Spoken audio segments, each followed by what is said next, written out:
welcome all of you in Diet Education Barbe. We were discussing about English basic grammar. First of all, we already learned about word, letter, sound and हमने बात की थी कल part of speech के बारे में. तो मैंने आपको बच्चों पार्ट ऑफ स्पीच के बारे में कल संक्षिप्त में बताया था. आज हम उसी पार्ट ऑफ स्पीच को विस्तार से लेने वाले हैं और उसके अंतर्गत हम सबसे पहला जो पार्ट ऑफ स्पीच है उसमें सबसे पहला जो टॉपिक है उसका नाम है नाउन. नाउन देखिए ध्यान दीजिए, हम नाउन के बारे में पढ़ेंगे. तो नाउन के अंतर्गत, नाउन का हिंदी में आपका संज्ञा, नाउन के अंतर्गत हम किन किन टॉपिक को लेंगे, मुख्य विषय वस्तु उसके अंतर्गत कौन कौन सी है उसको ध्यान दीजिए. इसकी हम सबसे पहले डेफिनेशन, परिभाषा पढ़ेंगे, क्लासिफिकेशन पढ़ेंगे, इसका वर्गीकरण, नाउन के प्रकार पढ़ेंगे. उसके बाद में नाउन से ही नंबर बनता है. नंबर मीन्स वचन, एक वचन, बहुवचन, सिंगुलर, प्लूरल, ये पढ़ेंगे. फिर function of noun, noun sentence के अंदर क्या क्या काम करता है वो हम पढ़ेंगे. और फिर पढ़ेंगे नाउन एंड जेंडर. जेंडर से मतलब लिंग, स्त्रीलिंग, पुल्लिंग, मस्कुलाइन, फेमिनाइन, ये इसके अंदर हम पढ़ेंगे. तो बच्चों आपको ध्यान है कि अंग्रेजी जो है उसको बहुत इजी वे में समझने के लिए आपको इससे संबंधित कुछ बेसिक फैक्ट्स जो है वो ध्यान होने चाहिए. उसके बारे में आपकी बेसिक मजबूत करने के लिए कुछ महत्वपूर्ण बातें बता रहा था. उसके अंतर्गत हमारा आज का टॉपिक पार्ट ऑफ स्पीच, इसको हम शुरू कर रहे हैं. सबसे पहला नाउन. नाउन जो क्या है, एक सेंटेंस के अंदर कोई भी नेमिंग वर्ड आता है. नेमिंग से मतलब है नाम से संबंधित कोई भी वर्ड आता है उसको हम नाउन कहते हैं. और एक नाउन का सेंटेंस के अंदर क्या भूमिका होती है हम आगे पढ़ेंगे. तो उसमें नाउन जो है एक सेंटेंस के अंदर मुख्य रूप से सब्जेक्ट की भूमिका निभाता है, मतलब कर्ता की, और ऑब्जेक्ट. नाउन के सेंटेंस के अंदर मुख्य रूप से दो मुख्य कार्य हैं. एक तो नाउन सेंटेंस के अंदर सब्जेक्ट की भूमिका और ऑब्जेक्ट की भूमिका निभाता है. तो ये दोनों जो है नाउन की होती हैं और इन दोनों का फंक्शन क्या होता है कि ये हमेशा वर्ब से पहले और बाद में. ध्यान दीजिए, सब्जेक्ट उसके बाद वर्ब आएगा और वर्ब के बाद में जो है वो वर्ब के बाद में आएगा ऑब्जेक्ट. अब आप ध्यान से समझने की कोशिश कीजिए कि वर्ब जो है किसी भी सेंटेंस का सेंट्रल पॉइंट है और वर्ब जो है वर्ब से पहले हमेशा सब्जेक्ट आएगा और वर्ब के बाद में हमेशा ऑब्जेक्ट आएगा. तो किसी भी सेंटेंस में सब्जेक्ट और ऑब्जेक्ट की भूमिका निभाने वाले जो वर्ड होते हैं उनको हम जो है नाउन कहते हैं.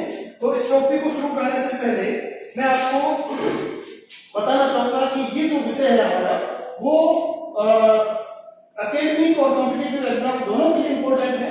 जो मेरे फ्रेंड तैयारी कर रहे हैं कॉम्पिटिटिव एग्जाम के लिए उनके लिए भी बहुत इंपॉर्टेंट है. और एकेडमिक क्लास की बात की जाए तो ये क्लास 9 से लेकर के 12 तक के स्टूडेंट के कोर्स में ये पार्ट ऑफ स्पीच है तो उनके लिए फायदेमंद है. साथ साथ में आगे आप भविष्य में कंपटीशन की तैयारी करेंगे तो उसके लिए भी ये चीजें आपके लिए बहुत उपयोगी साबित होगी. इसलिए इसको पूरा ही मनोयोग से पढ़ने की कोशिश कीजिए. सबसे पहले हम इसकी डेफिनेशन की बात करें. डेफिनेशन क्या है? A word used for naming anything is called a noun. Word used for naming anything is called noun. ऐसे शब्द जो किसी के नाम के लिए, किसी भी प्रकार के नाम के लिए यूज किए जाते हैं. नेमिंग का मतलब नाम के लिए, कोई भी नाम के लिए जो वर्ड यूज किया जाता है उसे हम नाउन कहते हैं. अब यहां सब है एनीथिंग. देखिए बच्चों, एनीथिंग से मतलब क्या है?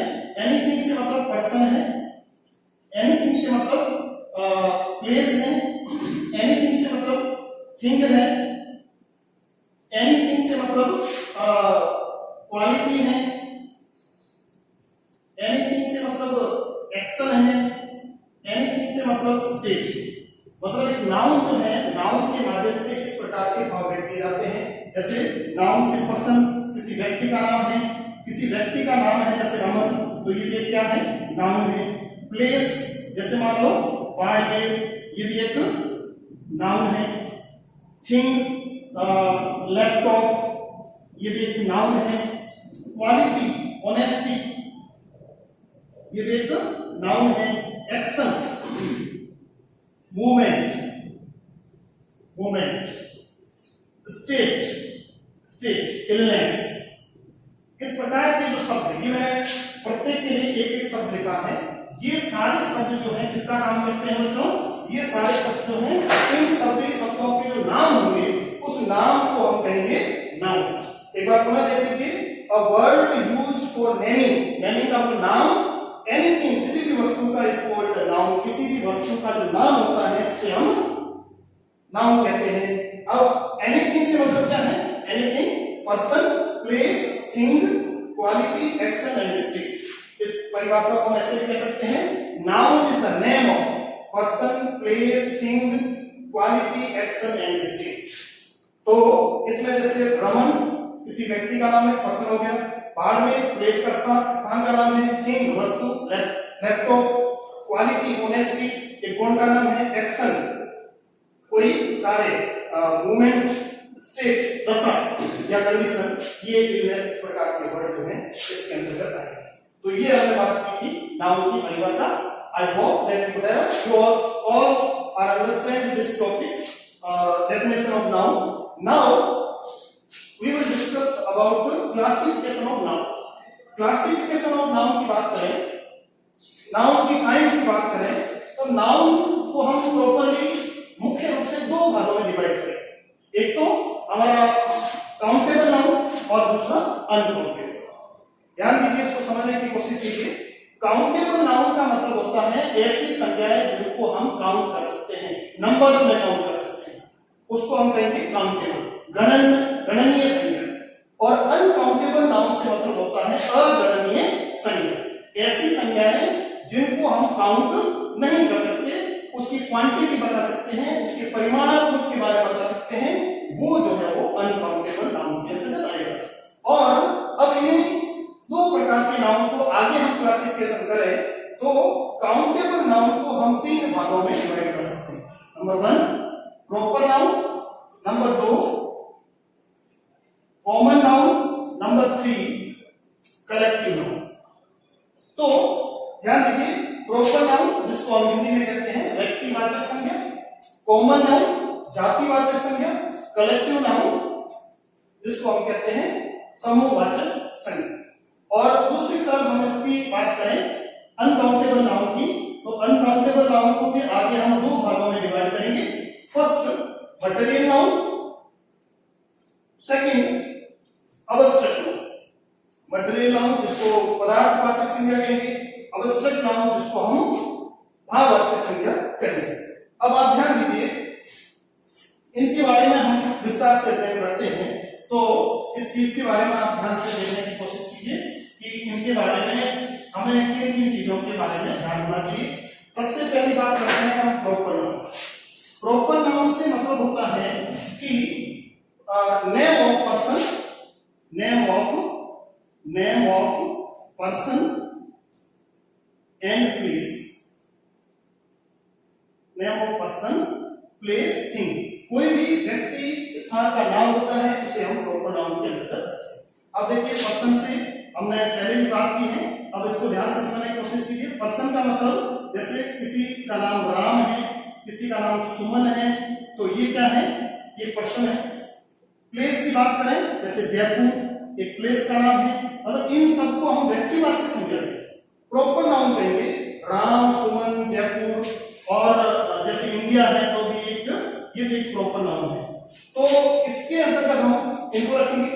अब बात करें, ये प्रॉपर नाउन का मतलब होता है किसी भी का नाम, और जब इस प्रॉपर नाउन के जो वर्ड होते हैं इनको जनरल सेंस में प्रयोग करते हैं, यानी कि इसमें हम ये कहेंगे कि पर्सन, प्लेस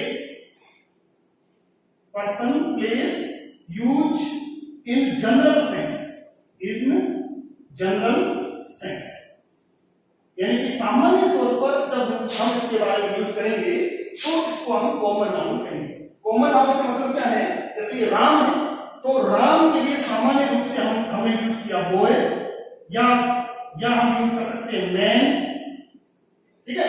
तो ये राम कहते हैं तो ये व्यक्तिगत उसका नाम है, तो उसको प्रॉपर नाउन कहेंगे। अब राम के लिए हम यूज करते हैं बॉय या मैन, तो हो गया इसके लिए, ये यूज इन जनरल सेंस, इसको बॉय को मैन को हम जनरल सेंस में रखेंगे। उसी प्रकार से सुमन है, सुमन के लिए आप यूज कर सकते हैं गर्ल या इसके लिए वुमन। तो ये गर्ल और वुमन है, ये सुमन जैसे बहुत सारी लड़कियां होंगी उन सबके लिए कॉमन वर्ड होगा, ऐसे सभी औरतों के लिए वुमन वर्ड कॉमन होगा। तो इसको हम जो है वो ये इसके अंतर्गत रखेंगे। जैसे हमने याद किया जयपुर के लिए, मान लो मैंने दिया आपको सिटी। अब जयपुर जैसे जितनी भी सिटी है, जयपुर, जोधपुर, मुंबई, चेन्नई, उन सब के लिए सिटी का यूज करेंगे। जैसे इंडिया है, इंडिया के लिए हम यूज कर सकते हैं कंट्री। तो ये सारे वर्ड जो है boy, man, girl, woman, city, country, ये किसी भी पर्सन प्लेस का जनरल सेंस में यूज करते हैं, तो इसको हम कहते हैं कॉमन नाउन। आगे हम बात करेंगे कलेक्टिव नाउन। कलेक्टिव नाउन का ध्यान दीजिए, कलेक्टिव नाउन क्या होता है, इसी प्रकार बात करेंगे जैसे इसमें हमने बात किया था नेम ऑफ पर्सन और place, proper noun. Name of person place use in general sense, we can say it common noun. अब हम बात करेंगे name of person place use collectively, use together. Name of person place, person या place जो है इसको use करते हैं कलेक्टिवली, कलेक्टिवली या इसको कहें टुगेदर। इसका जब इस प्रकार से यूज करते हैं तो इसको हम कलेक्टिव नाउन कहते हैं, जिसको हम समूहवाचक संज्ञा कहते हैं। जैसे इसका जो सबसे महत्वपूर्ण एग्जांपल क्या है, जैसे हम बात करते हैं क्लास। अब क्लास जो वर्ड है, क्लास वर्ड का मतलब कक्षा, ये क्लास जो है इसमें कोई एक व्यक्ति नहीं है, एक स्टूडेंट नहीं है। अगर एक स्टूडेंट इसमें नहीं है, बहुत सारे स्टूडेंट हैं, क्लास का मतलब उसके सामूहिक रूप से बहुत सारे स्टूडेंट हैं, इसलिए एक समूह को बोध करने वाला वर्ड हो गया। जैसे आपने यूज किया आर्मी।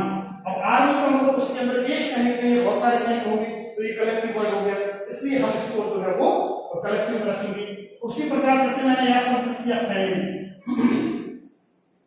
फैमिली का मतलब परिवार। अब फैमिली जो बनता है वो एक व्यक्ति से नहीं बनता है, फैमिली के अंदर mother, father, brother, sister, grand mother, grand father सब मिलकर के बनता है, तो ये भी हो गया एक प्रकार से कलेक्टिव नाउन। अब आपको ये तीनों समझ आ गए होंगे। इन तीनों को मैंने रखा है काउंटेबल नाउन। काउंटेबल नाउन का मतलब ये है कि इन सभी जो यहाँ मैंने नाम रखे हैं इनको हम काउंट कर सकते हैं, इनको नंबर्स में काउंट कर सकते हैं, इसलिए जो है वो हम इसको कलेक्टिव नाउन कहते हैं। तो ध्यान दीजिए बच्चों, इसको आपने समझा है। नेक्स्ट हम आगे बात करते हैं, वो जो है हमारी जो बात चल रही थी, इसके लिए मैं एग्जांपल याद देता हूं, आगे वाला आपको समझने में आसानी रहेगी। इस कलेक्टिव नाउन के एग्जांपल मैं लिख देता हूं, आर्मी, क्लास, फैमिली। नेक्स्ट ध्यान दीजिए, अगला जो हमारा नाउन है अनकाउंटेबल नाउन, उसकी हम चर्चा कर रहे हैं। अनकाउंटेबल नाउन से मतलब है पदार्थवाचक संज्ञा या मटेरियल नाउन। सबसे पहले मटेरियल नाउन, दूसरा है अवस्थित नाउन। अब मटेरियल नाउन में क्या होता है, नेम ऑफ मैटर, मेटल और सबस्टेंस।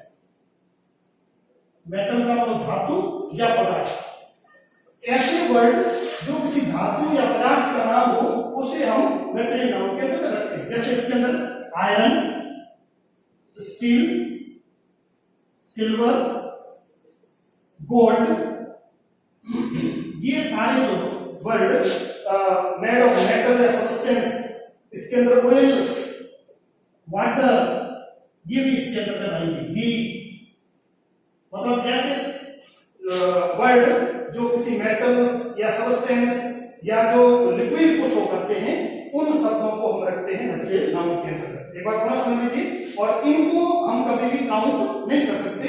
इनको जैसे इनके लिए हम यूज करेंगे नेम ऑफ मेटल और सब्सटेंस, इसमें iron, steel, silver, gold, oil, water, घी, इस प्रकार के वर्ड जो हैं इनकी हमेशा क्वांटिटी के रूप में इसको मापा जाता है। नेक्स्ट हम बात करते हैं अवस्थित नाउन।